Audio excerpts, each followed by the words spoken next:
وہ گلوکار بھی ہے اور موسیقار و گیت نگار بھی، لیکن صوفیانہ کلام اس کا کلام ہے، یعنی شمشیر و سنا اول اور طاؤس و رباب آخر والی بات، اور لئے اور تان میں بھی صوتی جل ترنگ ہے۔ نام ہے سمیع یوسف، اور B B C Urdu service کے دینو علی کے ساتھ اپنے خصوصی انٹرویو میں انہوں نے مادر وطن ایران سے لے کر مغرب تک کا صوفیانہ گیت و سنگیت کا سفر تمام کاغذی پیراہن ہٹا کر بیان کیا۔ دینو علی نے ان سے پوچھا، پاکستانی موسیقی سے شناسائی ہے؟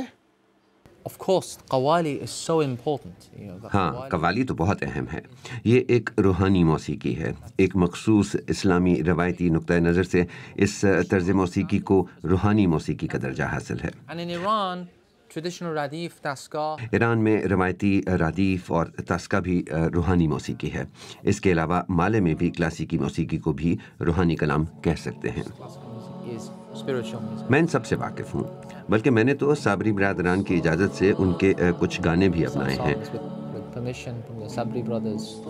یا مصطفیٰ یا مصطفیٰ یا مصطفیٰ یا مصطفیٰ یا مصطفیٰ یا مصطفیٰ یا مصطفیٰ یا مصطفیٰ یا مصطفیٰ یا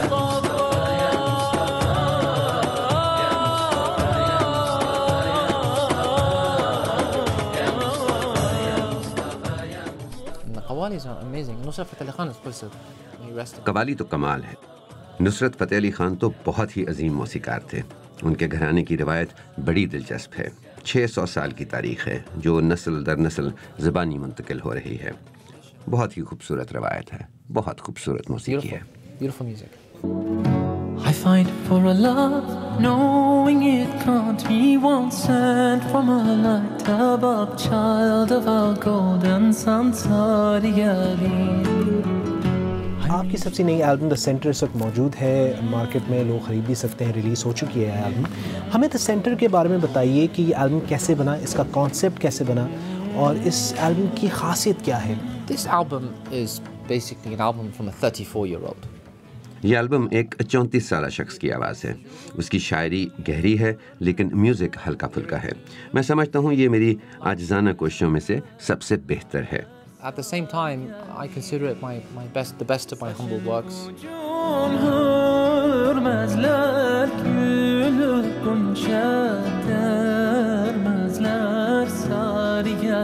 I think in a time where there's so much anger, اور آج کل کے حالات میں جب لوگوں میں اتنا غصہ ہے اور اسلامی دنیا میں ایسے شدت پسند اور سخت گیر خیالات رکھنے والے گروہ ہیں جو پاکستان میں بھی بڑا مسئلہ ہے، یہ لوگ بہت شور مچاتے ہیں، مگر یہ پاکستانی روایت نہیں۔ انہیں تیل کی دولت سے مالا مال ملکوں کی پشت پناہی حاصل ہے۔ ایسے گروہوں کو میڈیا بہت زیادہ اہمیت دیتا ہے۔ تو ایسے ماحول میں یہ اہم ہے کہ موسیقی کی اس روایت کے ذریعے ایک اور رخ دکھایا جائے۔